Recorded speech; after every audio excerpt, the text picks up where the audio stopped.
good morning, good evening, good night, depending on where you're dialing in from in these virtual international times. So as Brian said, yeah, my name's Geoff White. I'm an investigative journalist, and I've covered tech for, among others, BBC News, Channel 4 News, the Sunday Times, and I did indeed write a book, of which I have a copy right here. It's called crime.com, available from all good bookshops, most of the bad ones as well. What I wanted to do with the book was describe obviously the sort of investigations around the cybercrimes and the hacks that I've covered. And if you are a techie, there is still stuff in here that you won't have heard before. There's stuff that we've uncovered that wasn't out there before. So there's a great amount for the techie audience. But I also wanted to write the book for the non-tech audience, for people like my mum, who has managed to convince apparently most of her neighbours to buy it. The reason for that, I wanted to sort of start with the people in tech, particularly around the hacking community, both for good and for ill, you know, the whole gamut of the hacking community. But to start with those people and to describe how those folks work and the psychology behind it, to make the reader understand the dynamics, the psychological dynamics behind the tech community. The reason for that basically was partly cynically. I wanted to expand my audience so more people might buy the book, but it also struck me that you can't understand what happens without understanding the people behind it. So that's what I was trying to do. And that's why I had a look at the report that got put out by the BCS. And there's one thing I found really, really interesting. There's a lot of stats in it, and my eyes start to glaze over with stats after a while, but one stat just stood out to me like a sore thumb. It's amazing. 61% of people said that ethical thinking and practice was very important. And I was stunned by that, I'll be honest. Not because I thought tech people were unethical, but you've got to realize I'm not a techie, I'm a journalist. So I cover this industry, but I'm not part of it. I look at it as a sort of interested and slightly informed outsider. So I was fascinated by that statistic. The ethics at the heart of this, and the fact that ethics are thought so important. And it made me think, well, hang on, if you ask the general public, again, going back to John's point about what the general public think and what the industry thinks, you know, if you asked people about what tech people take seriously and what they regard as important, I just don't think you'd get the word ethics as an answer. We also like to slightly just demystify and disambiguate between ethics and trust. I think a lot of people think that ethics and trust are the same thing, and that to get trust, you need to be ethical. We need to be clear about this. Those two things are very different, and it is perfectly possible to trust somebody that you think is totally unethical. And the example I would point to is the election of Donald J. Trump. This is a man who had the ethics, frankly, of a strip club owner, but half of Americans, even in the most recent election, nearly half of Americans put their trust in this guy. Why? Because they could trust him to behave in the way that he behaves. So again, trust and ethics need to be divorced. But I was interested in his point about ethics and ethical behavior among techies. And as I say, I don't think it's a term that's associated with the tech industry a lot by the general public. Part of that, let's face it, is the data scandals that have taken place and the damage that's done to people's perception of ethics in tech. And of course, you know, in terms of data scandals, one name stands out beyond all the rest, and it's Cambridge Analytica. If you read my book, you'll be in no doubt as to what I think of the Cambridge Analytica story and the extent to which it was a story, and we can say it did genuinely influence things. But certainly among the general public, Cambridge Analytica is one of those things that's become shorthand for the whole issue. In the same way Northern Rock became shorthand for the collapse of the international banking industry, Cambridge Analytica is the name that you name that changed everything. And this idea that this was a seismic event. What people didn't see were the pre-shocks leading up to that seismic event. And as somebody who was covering tech at Channel 4 News, we were doing loads of stuff. I did an entire project at Channel 4 News called Data Baby, which was all about the misuse of personal data. There'd also been a lot of news articles, which again, people missed in the general hubbub of things. There was a phase where the Daily Mail, of all people, had loads of headlines about Facebook and about Google, particularly around things like child protection issues and so on. And I remember saying to my boss, you know, I think people are starting to switch. I think they're starting to turn against some of these tech companies. And my boss said, oh, no, it's about advertising revenue. You know, Facebook's getting the ad revenue and people like the Daily Mail are annoyed about that. And I said, well, I'm not sure. I think there may be a groundswell of opinion. For me, the sort of, you know, light bulb moment was when I went past, I forget, it was Currys or Dixon's, one of the big electrical retailers, and there'd been a power cut. And I looked at the shop window and it was all just black rectangles. Tablets, computers, TVs, phones, didn't matter. They were all just black rectangles. And I suddenly looked and had this moment of realization. I don't care about the black rectangle of plastic. I don't care about the software. I don't care about any of that. I care about the pretty pictures. I care about the stuff that's on it. It's about the data. It's not about software or hardware. It's about the data. And that's when I started digging into all of this stuff. We also had a sort of start of regulation around data and data protection, GDPR, which of course came in subsequent to the Cambridge Analytica scandal, largely speaking, but again was in the offing, was starting to be pushed through. We've got the online harms white paper in the UK. Again, debate started in that in the years building up. We had legal cases around data protection. So the idea that Cambridge Analytica sort of came out of a clear blue sky and just erupted and then everything changed isn't true. This was all building up to the Cambridge Analytica moment, and it became the lightning rod for all of that. In journalism, we talk sometimes about the Millie Dowler moment, which, you know, there was phone hacking going on, not just the News of the World, there was phone hacking across various newspapers. And it was bubbling away as a story. You know, the Guardian was doing huge amounts on it, but it wasn't really getting traction. It was only when there was that moment when Millie Dowler's voicemail gets hacked that suddenly everybody went, no, that's beyond the pale. That's the seismic moment. So I wonder whether, to what extent the same thing could happen in tech security. Are we sort of heading for the tech security kind of Cambridge Analytica moment, the moment where nothing's ever the same? There's before this event and after this event. Tech security, again, has had this drumbeat of exposure. So we had the Rusi report last week, which talked about, it was actually about fraud in UK society, but it said that fraud is now so bad, it's a national security issue. And in the report, they said 85% of fraud is cyber or cyber enabled. So suddenly fraud has become this huge thing. We're starting to see the fact that, cyber enabled fraud and cybercrime has become this huge problem. In the crime surveys, we're now told that cybercrime is actually the most prevalent crime in British society, which is still a stat when you give it to people they are absolutely stunned by. The legislation is there as well around cybercrime and cybersecurity. We've got the GDPR aspects, the fines for data security, British Airways, Marriott, these things have started to come in. The BCS report again shows that for a lot of IT leaders, cybersecurity spending is the big priority for this year. And that's obviously music to my ears. That's definitely the right priority, in my opinion, for it. So it shows this gradual build-up. And so you think, well, are we building up then to this kind of seismic event around tech security? Are we going to have the Cambridge Analytica moment? I don't think we are. I think we need to be realistic about that. To use the seismic analogy, you know, in terms of tectonics, if you have a few shocks and then a massive quake, it's hugely destructive. But if you have a big-ish but not hugely destructive quake every 20 to 50 years, it takes the pressure off. And so you never get to that point where the whole thing, you know, destroys an entire city. So again, I just feel with tech, we've got this constant releasing of pressure, there's this constant coverage in the news. So none of the stories ever really break out in the way that Cambridge Analytica one did. I think it was, there's one publication, I think it was Motherboard, who did a whole series called Another Day, Another Hack, which was basically just a series of stories about data leaks and vulnerabilities. You know, on the one hand, it groups everything under one kind of umbrella. On the other hand, it didn't really help, because it's like, well, another day, another hack, you know, just as a news person, it's like, well, then at what point does it stop becoming news? So there's this question, you know, absent of a Cambridge Analytica type seismic tech security event, how do we change people? How do we change behavior? And how do we shake this up? I think there are lessons we can learn here from the coronavirus vaccine story. One of our big British success stories, thank goodness, we needed one after all. You know, UK has done very, very well in this. There are some caveats, of course. At the moment, we are vaccinating older people who are generally more vaccine friendly. They're used to getting vaccinated. So, you know, we're pushing slightly an open door.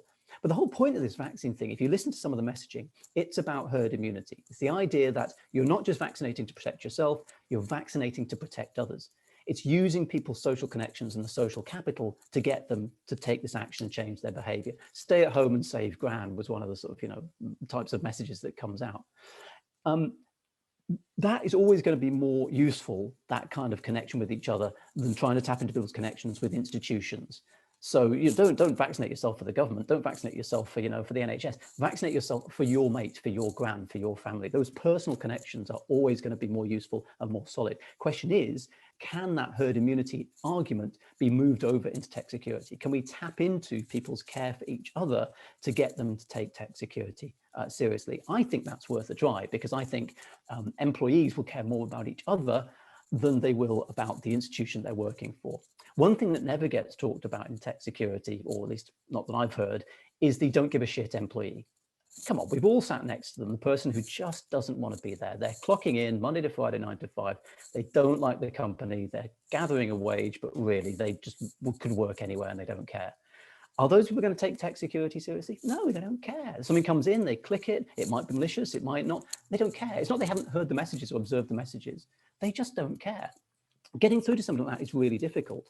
But what they do care about is the person sitting opposite them who they go for a beer with on a Thursday night, or the person next to them who they go for lunch with, or the girl down the road, down the office who, you know, they fancy, or the boy that they fancy. They care about those people. And if you say, look, it's not about you, it's about the people sitting around you, I think that's a really sort of important message. But it's not that easy. You can't just sort of put that message out.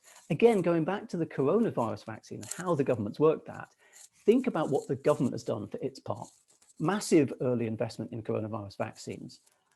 Testing to make sure those vaccines are absolutely spot on, that they've gone through all the rigor and they've gone through all the processes, and fast time testing as well, which is part of what's got Britain ahead. And they've made it very, very simple and clear. There is going to be an injection in a needle like the one you've had before, and it's going to be at your local GP. We'll send you a text, get down there. So on the one hand, the government have rolled this out. On the other hand, they've done their best to fund it, to back it, to verify it, and to make it simple. And so again, the message of, you know, protect your friends, get vaccinated, only works if the follow-on is, and it's really easy, and we've checked it out, and it's verified, and it's easy, and over there, go get it, it's just a jab. Again, in tech security land, often what's offered to people is a suite of things, you know, this defense in depth, this layered defense, well, you need to install this, you need to install that, and don't log on there, and do this, and do that.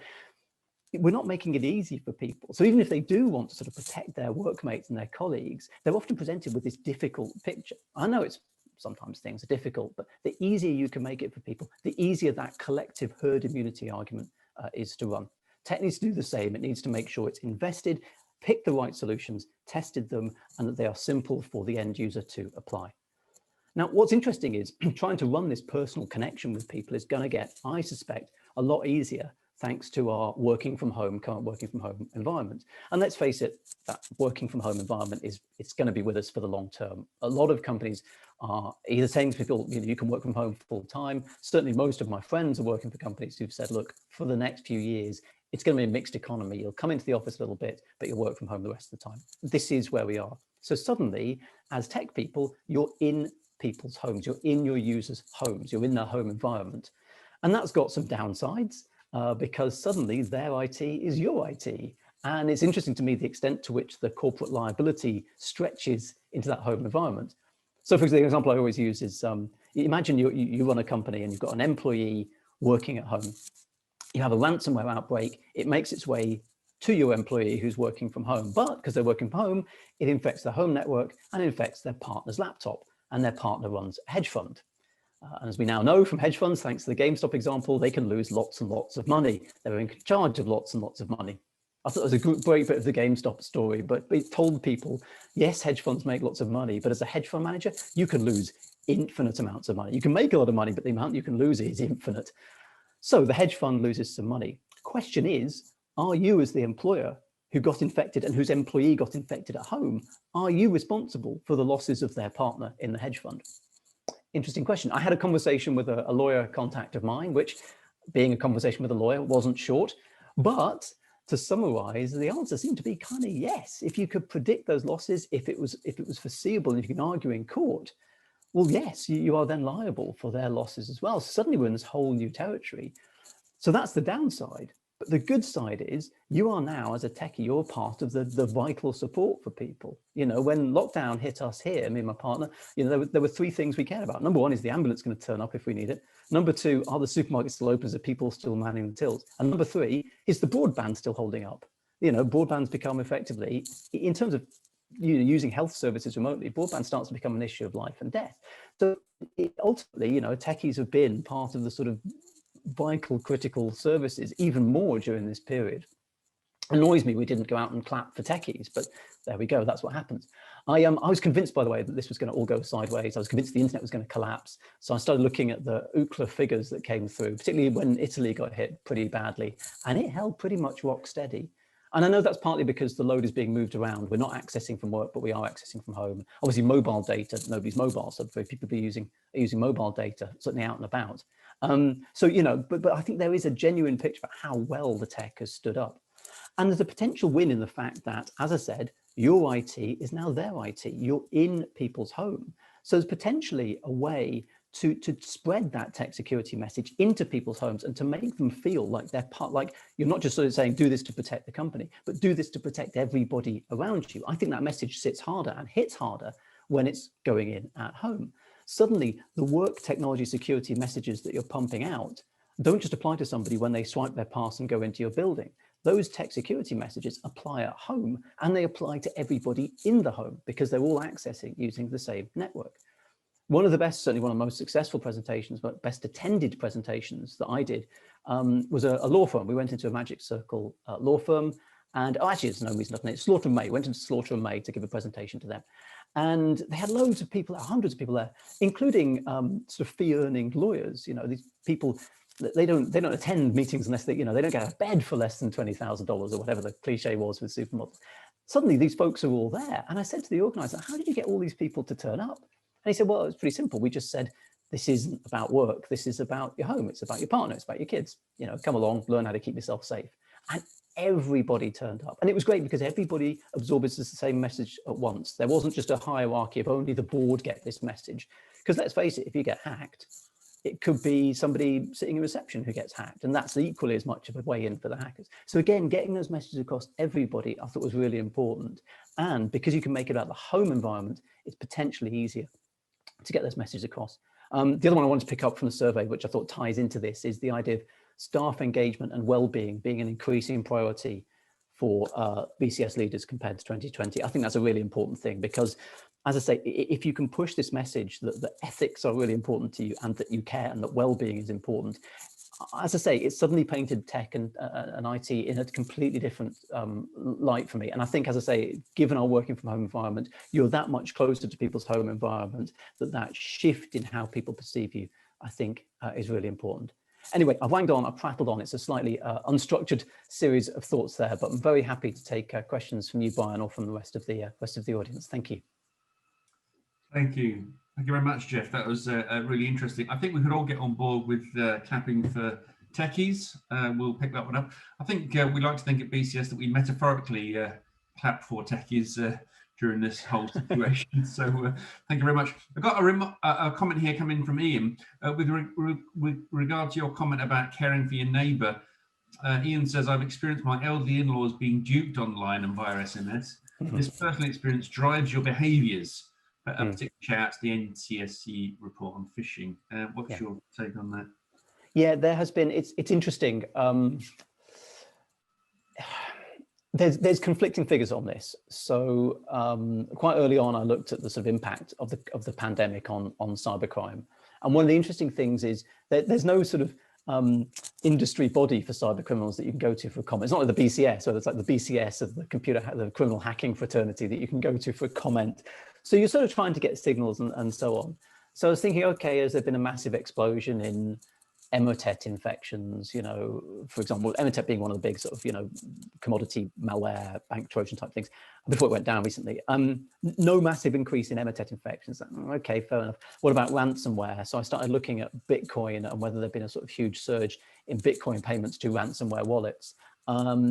And there didn't seem to have been a sort of huge increase there in ransomware payments. So my sort of summation from that was, you know, there hasn't been a huge increase in cybercrime. And the NCSC in their report, I think in April, May time, said, this was last year, said there hasn't been an overall increase in cybercrime. However, I am seeing and cognizant of lots of surveys, lots of stats coming out, some of them out of tech security vendors who, let's face it, have a vested interest in, you know, the threat being there and flagged up, saying there has been this huge increase.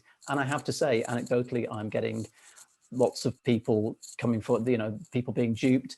It's coincided also with a Bitcoin price spike. So Bitcoin is now trading at $30,000, and I'm investigating a case at the moment where somebody, you know, was robbed for £120,000 through a Bitcoin investment scam and groomed over a significant period of time. So I'm hoping when the dust settles, we'll be able to quantify this, the effect that it's had. But certainly, please, if you're in tech, just tip your friends and family off and just keep saying to them, look, phone calls, particularly around things like Bitcoin, you know, tests and scams and so on, just treat everything with a pinch of salt, because inevitably coronavirus is massive around the world.